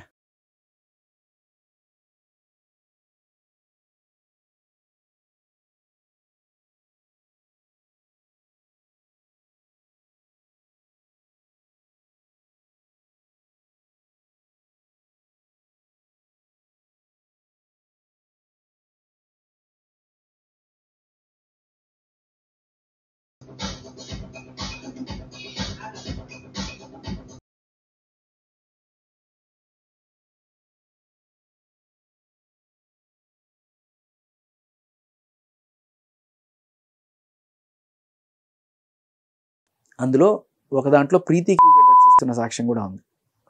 ఇది కాకుండా ప్రీతికి డ్రగ్స్ ఎలా ఇస్తుంది అనేది ఒక టాబ్లెట్ వేయడం నాకు ఎంత ఈజీ. అంతే ఏం చేశాను నేను? ఇదిగో నువ్వు ఆ రోజు అటు వెళ్ళావమ్మా. ఓకే, నేను ఆ రోజు టాబ్లెట్ తీసుకున్నాను అనుకో, నేను తెప్పించుకున్నాను అనుకో, 1 minute పని నీకు తెలియకుండా వెనకనే చేయలేనా? 1 minute పని ఎప్పుడైనా సరే చాలా సింపుల్ గా నువ్వు కాదుంటా. ఇప్పుడు బట్ నీకు తెలియకుండానే నీ వల్ల నేను కూడా చాలా మెంటల్ గా ఎఫెక్ట్ అయ్యాను అక్క. సో నీకు తెలియకుండా నేను వెనకల టక్ వేయడం నాకు ఎంత పని అవును అని ఈవిడే చెప్తుంది. ఒక టాబ్లెట్, అది ఏ టాబ్లెట్ అయినా కావచ్చు, డ్రగ్స్ టాబ్లెట్ అయినా కావచ్చు, లేకపోతే ఇంకేదైనా ఏదైతే 1 minute వేయడం ఆవిడకి వెన్నతో పెట్టిన విద్య అని ఆవిడ చెప్తుంది కదా. మరి అక్కడ ఏముంటది, అట్లా ఎలా వేస్తారండి టాబ్లెట్, ఎవరన్నా అలా వేసేయగలరా? అవును, ఆవిడకి ఇష్టమే తీసుకుంటుంది తప్ప ఎవరన్నా అలా వేయగలరా అంటే వేయగలరని చెప్తుంది కదా. అవును, ఇంతకన్నా ఏం సాక్ష్యం కావాలి? సో ఇప్పుడైతే ఈ సాక్షి క్లియర్ కట్ గా ఉంది. ప్రీతికి ఈవిడ చూపిస్తున్నట్టుగా ఇవన్నీ ఉన్నాయి. దీంతో పాటు ఇంకొంతమంది అమ్మాయిలు బయటికి రాలేకపోతున్నారు వాళ్ళు, కానీ వాళ్ళు ఇచ్చిన వాంగ్మూలాలు కూడా ఉన్నాయి. అది ఇంకొక అమ్మాయి ఎవరో రీసెంట్గా ఫోన్ చేసింది. ఆ అమ్మాయి ఈవిడ డ్రగ్స్ చేపించి అమ్మాయిల్ని వాళ్ళ ఆదిమర్చి ఉన్నప్పుడు వాళ్ళ ఫోన్లు తీసుకొని, వాళ్ళ ఫోన్లో ఉన్న వాళ్ళ అమ్మా నాన్న కాంటాక్ట్లు ఇవన్నీ కూడా తీసుకొని, తర్వాత వాళ్ళకి ఏదైనా సరే దాంట్లో ఏమైనా ఫోటోలు గిటోలు ఏమైనా ఉంటే పర్సనల్ ఫోటోలు అవన్నీ కూడా తీసి డేటా పెట్టుకొని, తర్వాత ఒకసారి వాళ్ళకి స్పృహలోకి వచ్చిన తర్వాత వాళ్ళని బ్లాక్మెయిల్ చేయడం. బ్లాక్మెయిల్ అంటే ఏంటి? డబ్బుల కోసం కాదు. 5,000 10,000 ఇస్తారు, వాళ్ళు అంతకన్నా ఏం ఇస్తారు, వీళ్ళని పంపిస్తుందట. ప్రీతి ఆ విషయం కూడా కన్ఫర్మ్ చేసిన ఆడియో. ప్రీతి ఏమంటది, ఆ రోజు నువ్వు నాకు డ్రగ్స్ ఇచ్చి ఎవరి దగ్గర పడుకోమని చెప్పి చెప్పలేదా అని చెప్పి గట్టిగా అడిగిన మాట. ఇంతకాలం ఏమనుకున్నా, డ్రగ్స్ ఇచ్చేసి ఓన్లీ బ్లాక్మెయిల్ చేసి డబ్బుల కోసం అనుకున్నాను, మరి ఇంత దారుణంగా కూడా పాల్పడుతుంది. వాళ్ళని బ్లాక్మెయిల్ చేస్తే నీకు 5,000 10,000 కూడా రావు. అది ఇది విఐపీలకి కొంతమంది బిగ్ షాట్స్కి పంపిస్తే అమ్మాయి ఏం చెప్తుంది, వికారాబాద్ దగ్గర శంకర్పల్లి అనే దగ్గర ఏదో ఇది ఉంది, రిసార్ట్ ఏదో ఉంది, అక్కడ ఒకసారి ఇట్లాగే ఒక అమ్మాయిని ఇది చేసాము. ఈ అమ్మాయి ఫ్రెండ్ ఎవరో గాయత్రి ఉంది, ఈ అమ్మాయి వాళ్ళకి చెప్తుంది, ఆ గాయత్రి అనే అమ్మాయి తీసుకొచ్చి వీళ్ళని ఇలా చేస్తుంది. సో అప్పుడు అనిపించింది, ఓహో. అండ్ దీనికోసం ఏం చేస్తుంది అంటే అమ్మాయిని ఫ్రెండ్షిప్ చేసుకోవడం ఒకటి, బట్ ఎవరన్నా అబ్బాయి అమ్మాయి లైక్ ప్రీతి ఉదయ్ లాంటి వాళ్ళు బాయ్ ఫ్రెండ్ గర్ల్ ఫ్రెండ్ అనుకోండి, వాళ్ళ మధ్య ఏదో రకంగా చిచ్చు పెట్టాలి. ఓకే, చిచ్చు పెట్టడం అంటే ఏంటంటే వాడి మీద ఈఎంఐకి మీద వాడికి చెప్పేసి ఏదో ఒకటి చేసి ఇద్దరి మీద గొడవ వచ్చేటి చేసేస్తే, అంటే వాడికి ఏదో ఎఫ్ఐఆర్లు ఉన్నాయనుకోండి పాతకాలంలో, అవన్నీ తీసుకొచ్చి వాడు ఇంకా మాట్లాడుతున్నాడు చూడండి, ఈఎంఐకి ఏమైనా ఉంటే వాడికి చెప్పడం, చిచ్చి వీళ్ళు కరెక్ట్ కాదని ఇద్దరిని దూరం చేసేసి. అంటే లవ్ లో ఉన్నప్పుడు ఈఎంఐ వెళ్ళదు కదా వేరే వాళ్ళ దగ్గర, వేరే చేసిన తర్వాత వాడి మీద రిఫరెన్స్ తీసుకోవడానికి వాడు వెళ్ళాలి అని చెప్పి రెచ్చగొట్టేస్తుంది, పంపించడం అనమాట. సో అలా ఆ రెచ్చగొట్టడం ఏ రేంజ్ లో ఉంటుందో ఈ వీడియో చూడండి. లాయర్ రాజేష్ గురించి మాట్లాడుతుంది. ఇప్పుడు నేను రాజేష్ తో తెంగించుకుంటే imagine I am kissing Rajesh. If not I'll kiss and show you. బరాబర్ ఇస్తాడు రాజేష్ పర్ఫార్మెన్స్ కూడా గట్టిగా. అంటే వాడికి ఫేమ్ కావాలి కదా యూట్యూబ్ లో. మస్తాన్ సాయి తోటి ఓకే ఏముంటది, రాజేష్ నేను ఇప్పుడు రాజేష్ ముద్దు పెట్టుకుంటా, అది చేస్తా, మంచి పెర్ఫార్మెన్స్ ఇస్తాడు అంటే ఆల్రెడీ. ఓకే ఓకే సో అంటే అలా రెచ్చగొట్టి ఏదో రకంగా వాడు అలా చేశాడు కాబట్టి నువ్వు ఇలా చేయడం తప్పలేదు కాబట్టి నువ్వు వెళ్ళు, నీకు డబ్బులు కూడా వస్తాయి అని చెప్పి వీళ్ళని ఈ రకంగా దీంట్లో సరే ఆమెకు అనుగుణంగా మార్చుకోవడం ప్రయత్నం చేసేస్తారు అన్నిట్లో. సో ఇలా ఇన్ని కేసులు ఉన్నాయి. ఈవిడ అంటే బ్లాక్ మెయిలింగ్తో మొదలైంది, డ్రగ్స్ కన్జ్యూమింగ్, పెడ్లింగ్, తర్వాత ఇవి కనబడుతున్న కేసులు. ఓకే అంటే ఎఫ్ఐఆర్లు మాత్రమే. ఇప్పుడు ఎఫ్ఐఆర్లు కాకుండా అసలు నిజానికి ఈవిడ మీద ఉండాల్సిన ఇప్పుడున్న అభియోగాలు ఏంటి అంటే, సో ఇప్పటిదాకా జరిగినవి ఒక ఎత్తైతే, ఇప్పుడు అసలు కేసులు పడలేదు కానీ కళ్ళ ముందు కనబడుతున్న నేరాలు ఎందుకు ఎవరు ఏం చేయలేకపోతున్నారు అనే ప్రశ్నల్లో ఫస్ట్ థింగ్ ఏంటంటే, ఈవిడ చెంచల్గూడ జైల్లో రెడ్ హ్యాండెడ్ దొరికిపోయినప్పుడు 45 రోజులు ఉంది డ్రగ్స్ కేసులో. ఆ డ్రగ్స్ కేసులో ఆవిడ జైల్లో ఉన్నప్పుడు ఆవిడ రూమ్మేట్, ఆ జైల్లో ఆవిడ జైల్ మేట్, ఆవిడ పేరు మోసా అట. ఆవిడ నైజీరియన్ డ్రగ్ పెడ్లింగ్ కేసులో ఆవిడ అక్కడ ఉంది. ఆవిడకి ఆల్రెడీ ఒక చాలా భారీ క్వాంటిటీలో డ్రగ్స్ తీసుకురావడం వల్ల ఎక్కువ రోజులు పడ్డది.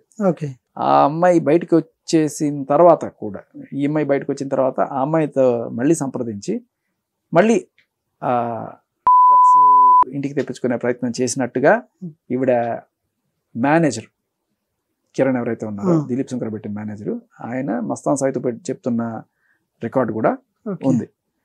ఇది ఒకటి ఉంటే, ఏ డేట్స్లో ఎప్పుడెప్పుడు ఈవిడ తెప్పించుకుంది అనే దాంతో సహా క్లియర్ కట్గా చేస్తూ ఆయన ఇంకొక విషయం చెప్పింది ఏంటంటే, ఎప్పుడైనా సరే ఫ్యూచర్లో ఇలా డ్రగ్స్లో దొరికిపోతాను అని చెప్పి వీడికి భయం ఉండడంతో ఆల్రెడీ కొంతమంది పోలీసులతో సెట్టింగ్ చేసుకున్నా కూడా ముందుగానే నార్కోటిక్ బ్యూరో వాళ్ళకి ఒక ఇన్ఫర్మేషన్ ఇస్తుందట. ఇదిగో ఈవిడ పటాన్ చెరువులో పలానా ఏరియాలో పోయి డ్రగ్స్ తెచ్చుకుంటుంది అనుకుందాం అంటే, ఫర్ ఎగ్జాంపుల్ ఎందుకంటే అది గోవా రూట్ కదా, బాంబే జహీరాబాద్ రూట్ కదా. సో అటు సైడ్ నుంచి ఏదో కన్సైన్మెంట్ ఏదో వస్తుంది, ఈవిడ ఏదో తెచ్చుకుందాం అనుకుని పోయినప్పుడు పొరపాటున పోలీసులు ఎవరైనా సరే పట్టుకుంటే తప్పించుకోవడం ఎట్లా అనే దానికి ముందుగానే పథకం వేసేసి, ముందుగానే పలానా ఏరియాలో, ఇప్పుడు సపోజ్ ఈ చిత్తారమ్మ తల్లి వీధి ఉందనుకో, అదేదో రాముల వారి వీధిలో పక్కనే ఆ పక్క వీధిలో డ్రగ్స్ చేస్తున్నారు అని చెప్పి పెట్టి, డ్రగ్స్ నేను పట్టుకోవడానికి మీకు పట్టించడానికి వెళ్దాం అనుకుంటున్నాను ప్లీజ్ అని వాళ్ళకి మెసేజ్ పెడుతుంది.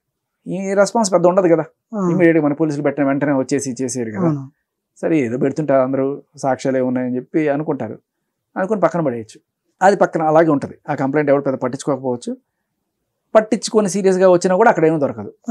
కానీ ఈ డ్రగ్స్ ఈవిడికి ఇచ్చేవాడు ఎవడైతే ఉంటాడో వాడిని తరుముకుంటూ ఎవడైతే పోలీసులు ఎత్తుకుంటూ వచ్చినప్పుడు, అప్పుడు ఈవిడికి దొరికింది అనుకో, లాస్ట్ టైం దొరికినట్టుగానే మళ్ళీ అప్పుడు ఈవిడ ఏం చెప్పుకుంటుందంటే, నేను వీడిని పట్టించడానికి వచ్చాను సార్, కావాలంటే చూడండి నేను కంప్లైంట్ పెట్టాను,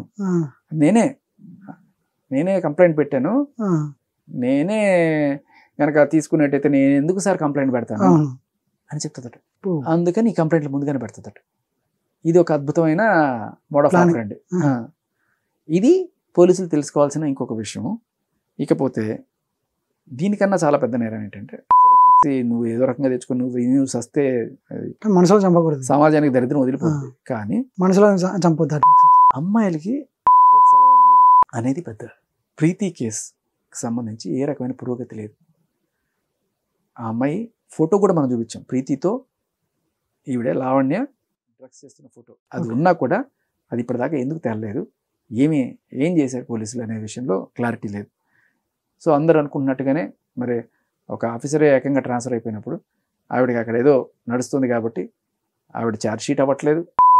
ఇప్పటిదాకా ఆవిడ డ్రగ్స్ కేసులో రెడ్ హ్యాండెడ్గా దొరికిపోయిన కేసు ఉంది కదా, ఇప్పటిదాకా ఛార్జ్ షీట్ కాలేదు.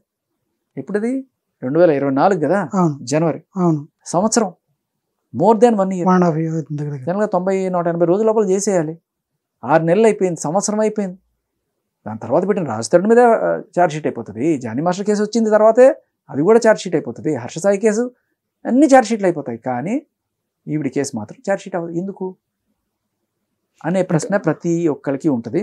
మరి అప్పుడు డౌట్లు వస్తాయి కదా, అది నిరూపించుకోవడానికైనా పోలీసులు చిత్తశుద్ధి చాటుకోవాల్సిన బాధ్యత ఉంటుంది కదా. అవును. మరి ఏ ప్రాబ్లం ఉందో తెలియదు, అట్లీస్ట్ ఉన్నా ఇది ఉంది, ఇది నీకు చేయలేకపోతున్నాం అని చెప్పాలి. అండ్ ఒకవేళ లేదండి ఈవిడ చాలా మంచిది, ఏదో పొరపాటున అలా చేసేసామంటే 45 రోజులు ఊరికే జంటలు కూడా జైలు పెట్టేసి ఇది పొరపాటు అంటే ఊరుకుంటారు ఎవరన్నా. అవును. సో అది పక్కన పెట్టేస్తే ఇలా డ్రగ్స్ తెచ్చుకోవడం, పోలీసుల కళ్ళు కప్పి నార్కోటిక్స్ వాళ్ళని బోల్తా కొట్టించి తెచ్చుకునే టెక్నిక్లు, దీంతో పాటు ఆ తెచ్చుకున్న డ్రగ్స్ ఆవిడ చేసుకుని ఆవిడ తావడంతో పాటు మిగతా వీళ్ళకి అలవాటు చేసే వాళ్ళని ఈ దరిద్రపు ట్రాఫికింగ్, ప్రాస్టిట్యూషన్ లాంటి వాటికి దింపాలనుకునే దరిద్రపు ఆలోచన. ఓకే. సో ఇవి చాలా చాలా పెద్ద నేరాలు. దీనికి తోడు అక్రమ కేసులు. ఆవిడకి సంబంధించిన పోలీసులు ఎవరైతే అండదండలు ఉన్నాయని ఆవిడ చెప్తుందో, సిఐ సార్కి అన్ని చూపిస్తున్నాను అంటారు కదా. మస్తాన్ సాయిని ఒకసారి ఇదే మాటలు మాట్లాడతాను, ఇలాగ లంజనే కదా, లంజన్ ఇలాగే మాట్లాడతారు సాయి, లంజన్ ఇలాగే మాట్లాడతారు. ఎన్నిసార్లు పడుకున్నావు నాతో ఒక్క రూపాయి ఇవ్వకుండా? కొజ్జాగా డబ్బులు ఇచ్చి మాట్లాడు, పడుకున్న దాంతో డబ్బులు ఇవ్వకుండా ఏం బీకుతున్నావు? డబ్బులు ఇచ్చి మాట్లాడు. సిఎస్ఆర్కి మొత్తం పంపిస్తున్న డే 1 నుంచి నీ విల్లా హౌస్ అగ్రిమెంట్ తో సహా. ఏం పీకుతావు? దాంట్లో ఆవిడేమంటది, నేను వెళ్ళినే పడుకున్నావు కదా నాతోటి, డబ్బులు ఇవ్వకపోతే సిఎస్ఆర్కి అన్ని పంపిస్తున్నా, సిఎస్ఆర్కి చెప్తా అని చెప్పి ఆయన పేరు చెప్పి ఈయన బెదిరిస్తాం. సో ఆ సిఏ గారో లేకపోతే అది ఆ పోలీస్ స్టేషనో, ఏ పోలీస్ స్టేషనో, లేకపోతే గుంటూరో ఏదైనా కావచ్చు, సమ్ బడి ఫ్రమ్ పోలీస్ నాకున్నారు, అందుకని నేను నా ఇష్టం వచ్చినట్టు చెల్లరైపోతాను అని చెప్పి ఆవిడ చెప్తున్న రికార్డు వీళ్ళని అడ్డం పెట్టుకొని అమాయకుల మీద, అమాయకులు అంటే వాడు చేసి ఉండొచ్చు, లేకపోతే అమ్మాయిలతో తిరిగి ఉండొచ్చు, అంత మాత్రం వాడు నేరాలు ఘోరాలు ఏం చేయలేదు కదా, వాళ్ళ మీద అటెంప్ట్ మర్డర్ కేసులు పెడతారు, రేప్ కేసులు పెడతారు. అంటే ఈవిడే ఇన్నాళ్ళు తిరిగేసి సడన్గా ఒక రోజున రేప్ కేసు పెట్టేస్తుంది. ఇన్ని కళ్ళ ముందు కనబడుతున్నా కూడా అంటే అమ్మాయిలకి బలవంతంగా డ్రగ్స్ ఇవ్వడము, పెద్ద పెద్ద డీలర్స్ లైక్ మోసా, నైజీరియన్స్ వాళ్ళ దగ్గర నుంచి చాలా తెలివితేటలుగా పోలీసులు కళ్ళు గొప్పి తెచ్చుకోవడము, తర్వాత వీళ్ళు అబ్బాయిల మీద కేసులు పెట్టి, రాజ్ తరుణ్ మీద కేసు పెట్టి విల్లా గుంజాలనుకోవడము, మస్తాన్ సాయి మీద కేసు పెట్టి 10 కోట్ల దాకా గుంజాలనుకోవడము, ఇలా ఆఖరికి నా మీద కూడా కేసు పెట్టి, ఆ రోజున ఏంటి తెలుసా, నా మీద కేసు పెట్టిన తర్వాత ఇంక మీరు మాట్లాడకండి అమ్మాయి గురించి, మీరు మాట్లాడడం మానేస్తే ఇంకా కేసు కూడా తీసేస్తారు అంటే ఆ కేసు పెట్టి బెదిరించి నన్ను ఆపాలని. ఇది అంటే బ్లాక్ మెయిలింగ్.